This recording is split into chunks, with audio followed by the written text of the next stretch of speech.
Kan ek dit gou seker maak? Wag ons nog vir iemand of is almal min of meer hierso? Is daar iemand wat weet as nog vir iemand wag? Goed. Kom ons maak ons oë dan saam toe. Hemelse Vader, omdat ons vandag moet afskeid neem van dan die Wilna, is dit vir ons seer en ongemaklik en ja, dit sit nie lekker in ons lyf om totsiens te sê so vir ou Laas nie. En tog moet ons vandag. Daarom vra ons, Here, wees U self vandag hier by ons. Gee dat ons U stem sal hoor en rustig U sal uitbeweeg en weet iewerster gaan ons weer ontmoet.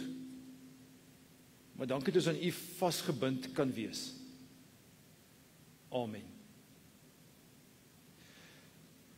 So een of twee praktiese reëlings voor ons aangaan met die res van die diens. Dis 'n roudiens, 'n verrassingsdiens.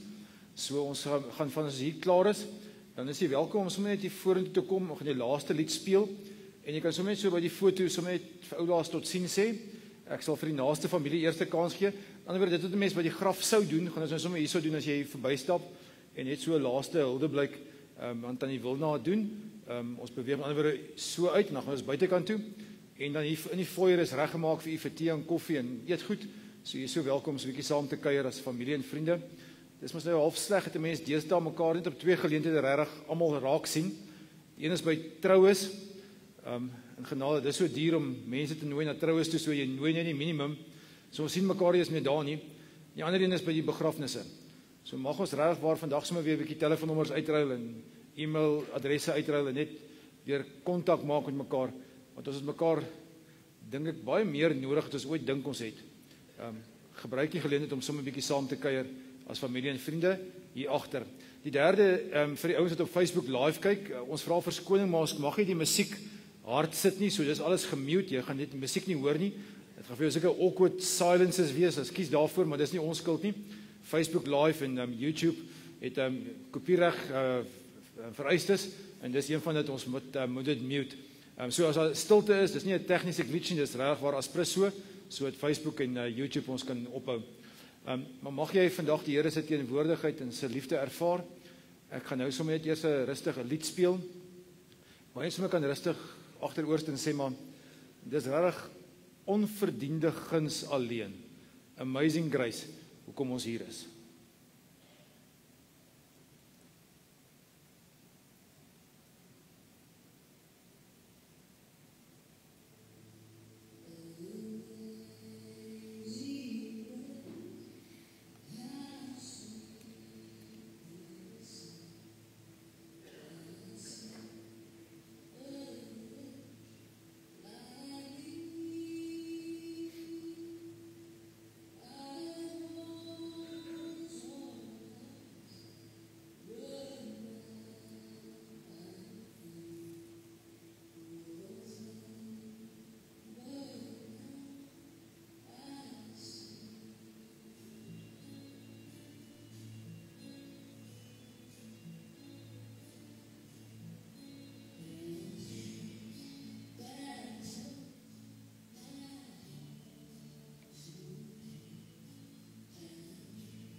Partykeer word 'n gedeelte in die Bybel mos net so bietjie te bekend, dat mense so half dit lees, maar dit gaan by jou verby, want ons ken dit so goed, en ek wil vandag die psalm wat ek wil voorhou, is juist een van die psalms wat ons so goed ken, dat ons dit amper te goed ken, en nie meer ons eie maak nie, behalwe as die pop op die venster stryk. Dan soek ons hom, en ons noem hom Psalm 23. Dawid skryf hom, aangrypende sang, 'n lied, want dis maar ek wat die psalms is, dis 150 psalms, in vandag se moderne taal sou ons sê, is God se playlist, God se hitparade, wat hy vir ons uiteensit, en sê, maar hierso is 150 liedere, wat jy kan sing, en ek is besig met so 'n kort reeks, van 4 in die Sondag by die erediens, wat jy sê, maar dis hoe psalms is, dit gee vir ons woordeskat, vir as ek nie meer weet wat ek kan doen nie. Ek het 'n Sondag gepreek oor Psalm 3, waar Dawid sê, maar ek is moedeloos en teleurgesteld, en eintlik verskriklik kwaad. En dan skryf hy dit, en dis amper te cru, dis amper too much. En dis vir my, wat 3000 jaar na Dawid dieselfde gevoelens het, kan ek op 'n stadium sê, Here, ek is ook kwaad vir U, ek is kwaad vir omstandighede, ek is kwaad vir my seun in daai omstandigheid, ek hou nie daarvan nie. Psalm 23 het ook 'n backstory, 'n rede hoekom hy geskryf is. En ek weet nie heeltemal hoe hom geskryf het, maar ek gaan probeer om 'n scenario agter dit te skets, want dit maak vir my sin, en ek is seker dit gaan vir julle sin maak. So hier kom dit. Ons ken vir Dawid as die sterk fors, wat ons leer hom ken van kleins af, van 'n seentjie van, ek dink hy was nog nie 16 jaar oud nie, toe kom hy mos op die oorlogsveld aan, en hy sien vir Goliat die oorkant, en hy kan nie agterkom hoekom sy broers wat gepanser is, nie vir hierdie ou kan gaan doodmaak nie, en hy bied aan om dit te doen, trek al die klere aan, dis te swaar, trek dit uit, stap af, vat sy ketty, sy slingervelletjie, 5 klippies, en dit nie is 5 nodig, die een is genoeg, en Goliat val. En dis die tweede wat ons hoor van Dawid. Die eerste wat ons hoor van Dawid, het hy 'n beer en 'n leeu, as 'n, kom ons noem dit 14, 15-jarige seun, waar trek dit, graad 9, graad 10 seun, met sy kaal hande doodgemaak, om die skape op te pas. So hierdie is 'n ou wat ons ken, van as 'n ou wat okay is. Maar, dan hoor ons, van daar af, word hy 'n sterk koning, moet hy eers vir Saul vlug, word hy 'n sterk koning, het hy 'n groot weermag, is hy, die hele Bybel ken dit, die hele Bybel kyk, as te ware terug na Dawid, en sê maar, dis ons groot leier, Dawid. Hy was nie heeltemal so voorbeeldig nie.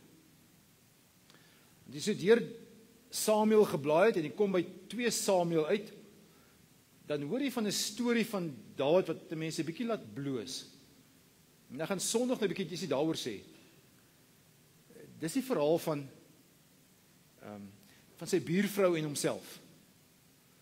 Waar almal gaan oorlog maak, dat hy bly by die huis, hy's ledig, hy kyk rond, en hy sien, die buurvrou is besig om te bad, en sy verlei hom, of hy nooi haar oor, wine and dine hom, haar, slaap saam, sy raak swanger, hy organise, dat haar man by haar kom slaap, om die swangerskap toe te smeer, hy wil egter nie, en Dawid sê, okay, maar dan organise sy huurmoord as te ware, en kyk dat hy doodgemaak word, en Uria gaan toe op die oorlogsveld dood, en daar is alles nou mos verby, nee, en skielik, dan is haar huisbesoek, die dominee kom kuier, sy naam is Nathan, en Dawid dog het alles nou goed weggesteek, en hy nooi die dominee in, en maak vir hom tee, en begin praat, en die dominee is reguit, en sê vir hom, wag 'n bietjie, kom ek vertel jou 'n storie, Dawid. Daar's 'n man wat 'n klomp skape en klein vee gehad het. En dan sal 'n buurman wat net 1 skapie gehad het. En hy's eintlik 'n troetelskapie gewees. En hierdie ou kry toe 'n gas, en hy wil nie een van sy eie diere offer nie, slag nie. Hy gaan steel toe hierdie arme man se enkele skapie, en Dawid raak woedend en sê, maar hierdie ou, dit mag nie gebeur nie. Hoe kan hierdie ou wat so baie het, hierdie een ou wat niks het nie, sy skapie vat en Nathan druk sy vingers op sy bord en sê, jy is die man. Ons praat van jou. En dan krak Dawid en skryf Psalm 51. En dit is Sondag se preek. Maar dan kry ons 'n ander stukkie van Dawid, waar sy gesin uitmekaar uitval. Onthou nou wie ons hom gehad, hy's 'n sterk, fors ou, nou skielik val alles uitmekaar uit. Sy huwelik is de mekaar, maar sy kinders is net so de mekaar. Sy oudste boetie, die oudste seun, verkrag een van sy ander dogters. Boetie nommer 2, wat derde in die lyn staan, word so kwaad vir boetie nommer 1, dat hy vir boetie nommer 1 doodmaak. En dan moet hierdie boetie nommer 2, sy naam is Absalom, vlug, vir 3 jaar bly in die buiteland gaan bly. Eventually kom hy terug, en eventually maak hy 'n weermag bymekaar, om vir Dawid, sy pa, dood te maak. En jy dink, jy het 'n de mekaar familie? Jy het toch niks gehoor nie. En dis die ou, wat in die Bybel 74 van die psalms geskryf het. Wat songs geskryf het vir die kerke gesê het, ouens, kom ons staan, ons sing, en ons speel dromme, en ons speel liere, en ons moet die Here se naam groot maak. En ek dink, daar is ouens wat sê, maar, hey, ek ken jou storie, jong. So ek dink wat gebeur het. Hoekom hy Psalm 23 geskryf was, waarskynlik het hy een nag wakker geword. Weet jy, hy het gaan slaap, 9 uur, 10 uur, en toe wakker geword hier by 2 uur. Papsop nat gesweet. Julle almal ken daai gevoel. Dis nie net hy nie, ons almal doen dit. En as ons dan wakker word, dan doen ons nasionale tydverdryf. Eintlik ons internasionale tydverdryf. Ons noem dit worry. Ons lê in die bed en probleme wat so groot is, word daar in die middernagtelike ure massive boulders wat ons nie kan oorkom nie. En dit word al hoe groter en groter, en hoe meer jy probeer slaap en skape tel en allerlei goedjies doen, jy kry nie geslaap nie, en ek dink Dawid is by daai punt. Hy word wakker en sy probleme, sy huishouding, die affair, whatever, word hierdie massive groot goed, wat hy nie kan handle nie, en hy staan toe maar op, en sy slaaf is seker daar by hom, en sê, koning Dawid, kan ek vir 'n bietjie melkies gaan warm maak, kan ek vir gaan, ja, wat gaan aan, en dan sê Dawid, los my net uit, en hy gaan stap, op die tempels, op die paleis se dak rond. Die dak was in daai tyd, was hulle lapa gewees. Dit was hulle buite vertrek, waar hulle gekuier het. So hy stap op die paleis se dak rond, en as jy Israel verstaan, of Jerusalem verstaan, dan is die mure huge rondom Jerusalem. Dik mure, en ek praat van regtig 4 meter breë mure, 5 meter breë mure, massive hoog. Die enigste punt wat hoër is as die mure, is die paleis se dak. So hy staan by die paleis se dak rond, en hy kyk in die dorp rond, in die stad rond, maar hy kyk ook oor die mure, en ek vermoed, terwyl hy daar stap en worry, wat gaan ek maak, sien hy deur in die verte, 'n vuurtjie, iewers in die veld. En skielik straik dit hom. My genade. Lank gelede, was ek ook daar, 'n skaapherder, wat 'n vuurtjie gemaak het, so my skape beskerm moet word, so die beere en die leeu's kan wegbly, so ons veilig en warm kan bly, en ek onthou lank gelede het ek geweet, die Here is my herder. Ek hoef nie te worry. En daarom dink hy, wel ek is goed met die harp, so kom ek skryf 'n liedjie.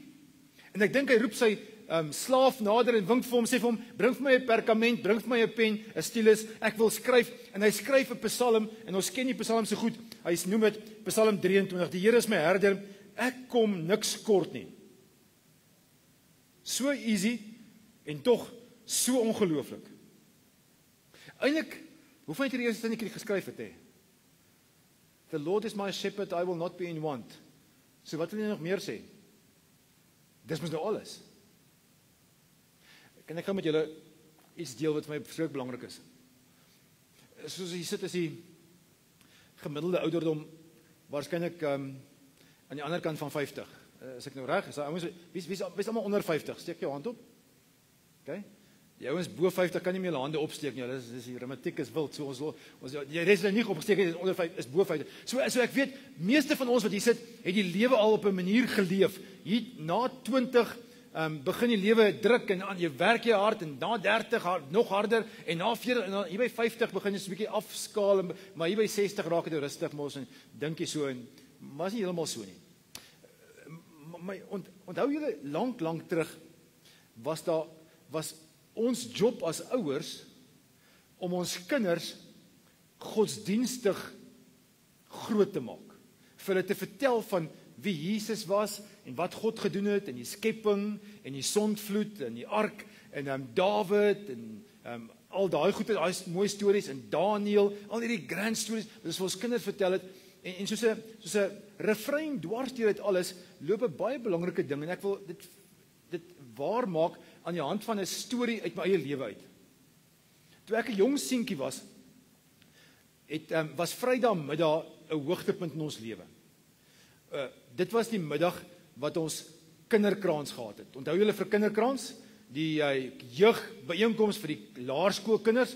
En ons ek het in vereniging groot geword. Die hele Russiewil waar ons gebly het, se kinders het Vrydagmiddag fietsse gery want ons kon nog geloop en dan het ons by die kerk agter die kerk was 'n parkie geweest. Het ons lekker gejol en hierso na by 'n halfuur voor die tyd het tannie Martie, die tannie wat ons kinderkraans gegee het sy ons ingewink met rooi koeldrank en koekies en dan het ons op so groot mat gaan sit in die saal. En hierdie sweterhiel seentjies en dogtertjies het geluister hoe tannie Martie stories uit die Bybel uit vertel het wat gelewe het. Dit was voor YouTube en al hierdie video's en goeders, daar was 'n viltbord, daai groen viltborde.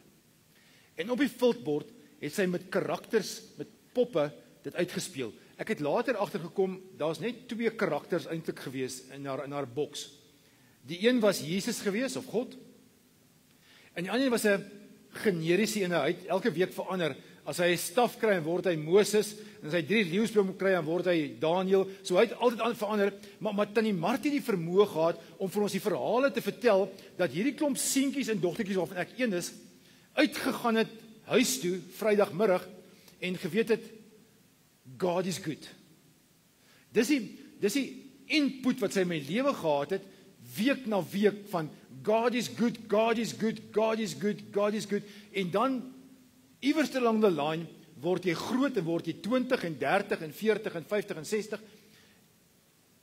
en jy vergeet dit. En dis die sad van die evangelie van Jesus Christus.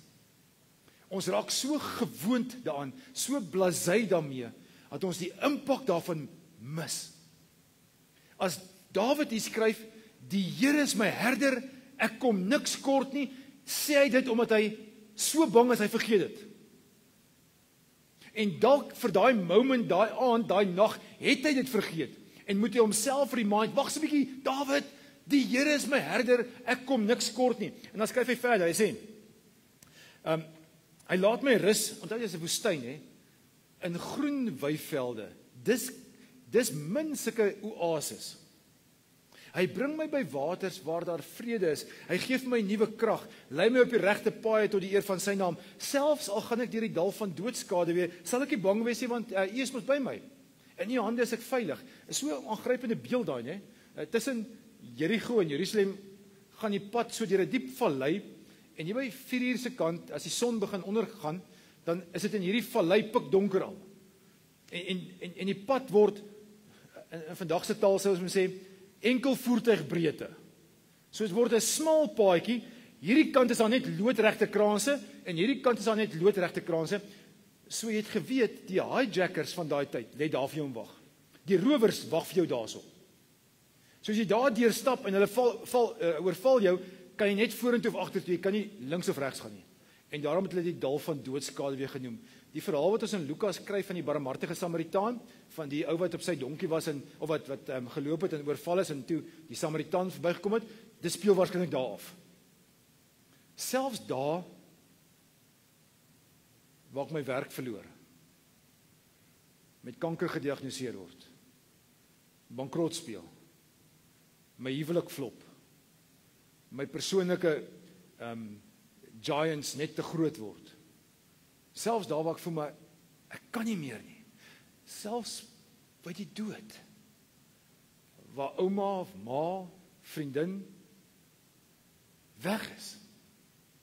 Daar staan, sal God se regterhand by my wees. So toe hy laaste sinnetjie skryf van, is oké, selfs deur die dal van doodskade sal die Here by my wees. Dink ek het hy sy stylus neergesit, perkamentrol neergesit, sy melk vinnig klaar gedrink, en gaan terugklim in die bed. En kon hy gaan slaap. So die volgende oggend word hy toe wakker. Toe hy is koning. Daar is vir hom 'n ontbyt voorgesit.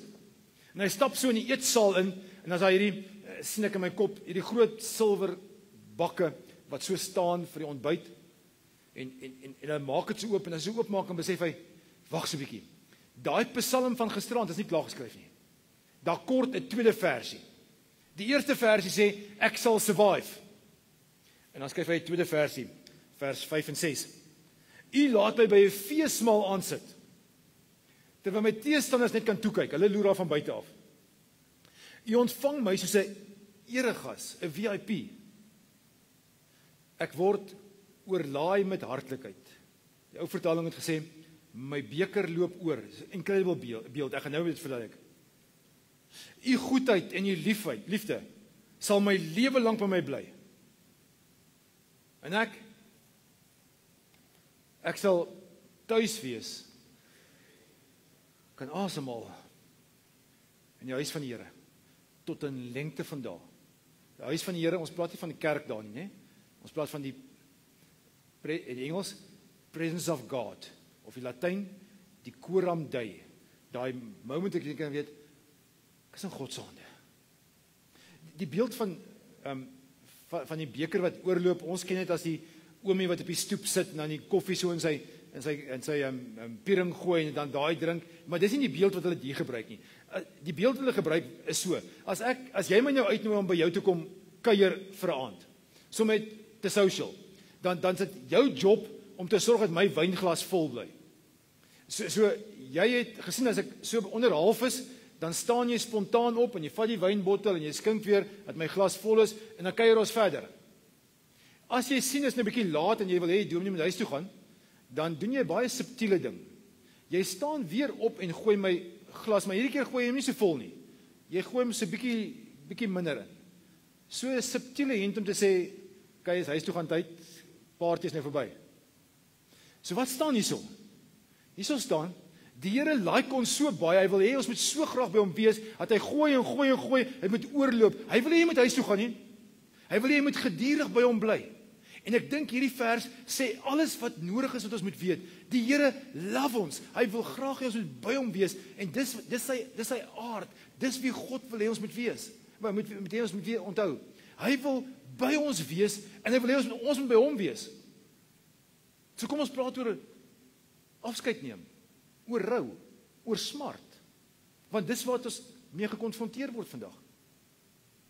Dis nou nice om te sê, ja, maar die Here is my herder, ek kom niks kort nie, is fine. I will survive. Die tweede helfte sê, nie net I will survive nie, but I will also thrive. Ek sal floreer. En in hierdie Psalm sê Dawid, daar gaan moments in jou lewe kom, wat jy by 'n begrafnis sit, of by 'n roudiens sit, wat jy hol en leeg is, en voel maar, ek hou nie van hierdie ding nie. So ons het ingespring en bietjie uitgewerk oor, wat is die prosesse hier binne ons, om ons emosies te kan handle.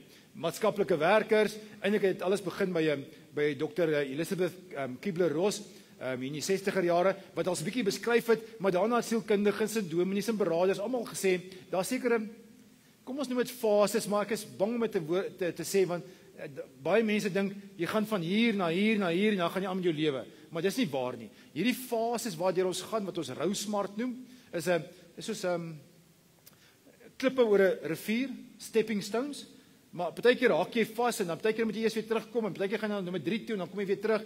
Dis nie 1, 2, 3, en as jy daardeur nie.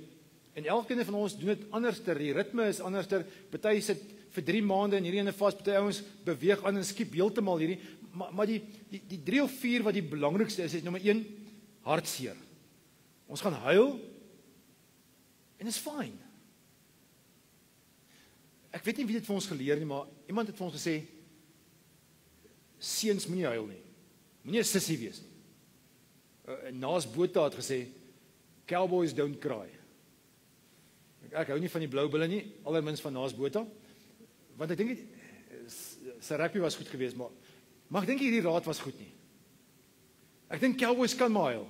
En Nathaniel, ek dink hy het ooit 'n rugbybal vasgehou in sy lewe nie, maar Nathaniel het gesê, ons mans moet in touch kom met ons feminine side. En ek dink hy spot on.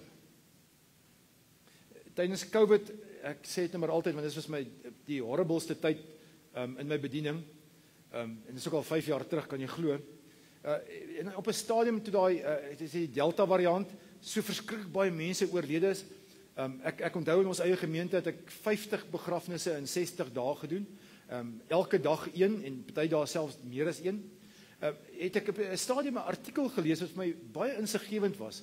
En die ou het geskryf 'n mediese artikel wat gesê het daar sekere toksiese stowwe, gifstowwe in jou liggaam wat jy net kan ontslaa raak van deur jou traankliere. Dit gaan nie deur jou urienstelsel nie, deur jou sweetstelsel nie, dit gaan deur jou traankliere. Daar sekere maas, julle moes dit geleer het, julle het nie. Seentjies mag maar huil. Is goed vir ons. Daar sekere stowwe wat ons moet uitkry om te huil. Dis nie 'n mooi gesig nie, ek gee toe.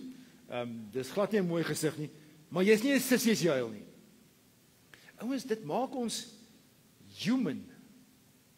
Dis wat ons mens maak om te sê, maar genigtig, ek kan dit nie glo iemand so seer het, dat ek so seer het nie. Daar's moments dat ek, en my ma is nou seker al 10 jaar terug oorlede, wat ek nog huil oor haar en haar mis met 'n verskriklike passie. En bewaar jou siel as jy vir my sê, ek is sissie daaroor. Want dis reg menslik. Die tweede soort van emosie wat ons het, behalwe hartseer, is, kom ons noem dit depressie, maar dis nie heeltemal depressie nie, is hierdie swaarmoedige gevoel, weemoed is die mooi woord daarvoor, waar ek het voel, maar ek wil net vandag niks of niemand sien nie. Ek loop vandag in my pyjamas rond, ek sluit die deur, ek maak hom nie eens oop nie, ek maak nie die gordyne oop nie. Ek wil nie eens myself in die spieël sien nie, ek wil sleg lyk en ek wil nie sien hoe sleg lyk ek nie. En dis fyn, jy mag so wees. Kan ek gou net 'n stukkie raad gee vir ouens wat langs jou staan terwyl jy so hartseer is? Die meeste van ons wil nou vir mekaar sê, nee, kom, jy moet regkom, hier's vir jou blommetjie, kom ek vertel vir jou 'n joke. Nee, wat kom aan gaan nog nie aan my lewe. Jy moet werk toe gaan, dat jou kop kan werk. Dis baie keer nodig dat ons net sal sulk. Ek sê nie ons moet 'n pilletjie drink om by 'n psigiater uit te kom. Ek praat nie van daai soort van depressie nie. Ek praat van hierdie soort van lae vlak van depro wat ons net voel, maar ek sien nie kans vir die lewe nie. Dis ouens, as ons iemand in die dood afgestaan het, ons is nie masjiene wat met 'n skakelaartjie aan en afgesit word nie. Jy gaan baie keer net sad voel en sleg voel, down voel. It's fine. Jy sondig nie daardeur nie. Ek gepraat van sonde, die derde emosie wat baie mense vir ons sê, ons gaan kry is die gevoel van kwaad wees. Kwaad vir omstandighede, kwaad vir 'n dokter, kwaad vir dat ek nie daar was nie as ek my daar was, en selfs kwaad vir God wees. En dan sê ons, wag so 'n bietjie. En sommige dominees en pastore en die predikante en profete en al daai goeters wat sê, "Oké, jy mag nie vir God kwaad wees nie." Dis nie die waarheid nie, ouens. Ons mag vir God kwaad wees. Psalm 23 het ons nou gelees, nee. Dawid het hom geskryf. So sê net maar net, dit was 'n, julle weet hoe lyk 'n jukebox, hierdie boks wat jy 'n knoppie druk en dan speel daar 'n song. So hier's nou 150 knoppies om te druk. So sê net maar jy druk Psalm 23 mis en jy druk per ongeluk 22 raak. Dieselfde ou wat skryf, Dawid. Hy begin so: My God, waarom het jy my verlaat? En is jy ver van my af? Herken jy die woorde?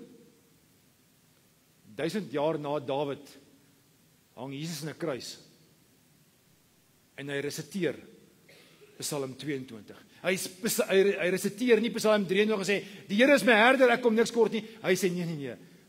Eli, Eli, lama sabachthani, my God, Hoekom het hy my gedrop? Daar's moments wat ons so kan voel. Is dit sonde? Geensins. God se genade is so huge. Kom ek verduidelik dit eenvoudiger.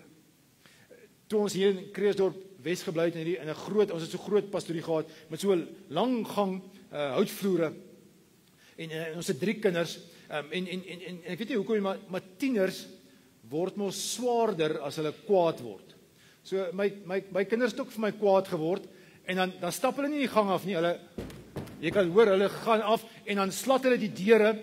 Ek weet nie, hulle ontwikkel hierdie Popeye voorarms wat hulle die deure so toeslaan en daai hele ou huis wat 'n solid huis was, het so op sy fondasies gestaan en trill. Ek het nooit as hulle so kwaad word vir my en hulle het weer goed geword. Ons kom regtig goed oor die weg. Ek het nooit na my studeerkamer toe gegaan en die leerkabinet opgetrek en hulle AI's en hulle geboortesertifikate verbrand of opgeskeer nie. Hulle het altyd my kinders gebly. Hulle is nog steeds my kinders en ek vrek oor hulle. So jy sien as jy kwaad is, hef jy nie 'n verhouding op nie. Trouwens, ek dink dit maak dit soveel meer intensief. So kom ek los 'n prentjie agter vir julle. Ek dink Psalm 23 en trouwens dis God se hart is om te sê as jy so voel soos vandag, leeg en seer en loop op die paleis se dak rond en soek na antwoorde. Here, why? Hoekom kry ek swaar? Hoekom het ek hierdie diagnose? Hoekom was ek ouer? Hoekom was ek nog jonk? Hoekom gaan die ekonomie nie aan nie? Hoekom moet jy ons maar kom haal met die wegraping nie? Here, dis nou die probleme net opgelos het. Dan is God die groot Vader wat jou nooi en sê, kom sit hier. Kom haal jou frustrasie uit. Kom huil hier, want hier kan ek jou troos. Kom staan op my bors, dis oukei. Kom salk hierso. Maar hier is die adres. So gisterand sit ek in my studeerkamer en dink ek, vandag moet ek 'n boodskap bring vir julle en vir myself. Maar ek het geen benul wie gaan opdaag nie. Ek het nie gesigte, hier en daar ken ek 'n gesig en 'n naam en 'n bietjie van die familie en 'n bietjie van die agtergrond van Tannie Wilna. Ek weet dit baie mense aangeraak, maar ek weet nie wie julle is nie. Ek weet nie wat is daar in julle gemoed nie. Ek weet daar's hierdie boonste laag wat Tannie Wilna is, wat ons aan mekaar vasbind. Maar as jy daai laag sal aftrek, gaan daar nog 'n laag wees waar jy bekommerd is oor jou finansies, of jou verhoudings, of jou eie geestestoestand, of wat ook al. En toe lyk dit my wil die Here maar net vir my vra om vir jou 'n boodskap te kom aflaai. Amper 'n soort van 'n visitekaartjie, besigheidskaartjie in jou hand te druk en sê, die enigste plek waar jy rus gaan kry, is by hom. Daar's ander plekke wat jy ook kan probeer. Jy kan pille en alkohol en baie oefen en baie hard werk, al daai goeders ook probeer. En ek het in die 35 jaar se bediening het agtergekom as mense gaan probeer raad en hulp en vashou plek en vasdrap plek kry by alles in die wêreld. Maar die enigste plek waar ons regtig waar rus kry, is by God. So, Tannie Martie, julle onthou van Tannie Martie, wat vir ons vertel het van God is good, God is good. Toe ek 8 jaar oud was, graad 2, toe kom dieselfde Tannie Martie en haar man was die leier, ouderling, hele ander tradisie in die NG Kerk. En hulle kom vertel vir ons, terwyl ek en my ma, my boetie en my sussie op die stoep sit en wag vir my pa om terug te kom van die werk af, dat my pa dood is. Hartaanval, 39 jaar oud, en 'n 8-jarige seentjie, 'n 4-jarige seentjie, en 'n 2-jarige dogtertjie, en 'n 37-jarige ma, het nie inkome nie. Was 'n donderdagmiddag. Ek het daai Vrydag nie kinderkrans toe gegaan nie. En in my klein kinderhart het daar 'n rusie begin, 'n stoeiery begin hier binnekant. Dis easy om te sê God is good. Dis so bietjie moeiliker om te sê God is good as die pop op die venster lyk. Soos vandag. Maar na 'n verdere 50 jaar plus kan ek soos Tannie Martie tog sê sy was reg. God is good. Voel dit altyd so? Maar dis waar geloof inkom om met alles aan God vas te hou. Dis wat aan die Wilna gedoen het. Om te sê, maar ten spyte van swaar kry, weet ek wie my verlosser is. Jesus Christus. En daarin hou ek vas met alles. Here, en daarin hou ons vas met alles. Ons hou vas daaraan dat U vir ons sê, ek sal by jou wees. Hoe het gaan lyk, hoe het gaan uitspeel, weet ons geen stuk nie. Wat ons wel weet is, U het ons beloof, dat die Here is my herder, ek kom niks kort nie. So ons klou aan U vas. En daarom mag ek nou die seën uitspreek oor elkeen van ons, as hy vir ons kom sê, my genade is vir jou genoeg. Mag die Here se liefde en vrede by jou wees. Mag jy asemhaal en weet, God is good. Amen. Ek gaan in 'n laaste lied speel, en as die lied begin, dan is jy welkom om vorentoe te beweeg, en sommer net totsiens te sê hier voor, en dan kan jy uitbeweeg buitekant toe, en dan kry ons mekaar daar voor in die foyer.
Jy kan maar nader staan.